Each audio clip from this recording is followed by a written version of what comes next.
জয় কৃষ্ণকালী মায়ের জয়, জয় সোনা মায়ের জয়, জয় কৃষ্ণকালী মায়ের জয়।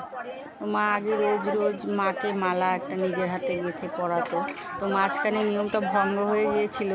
এখন ভিডিও দেখে মার আবার মনে পড়েছে মাকে নিজের হাতে মালা পরাতে।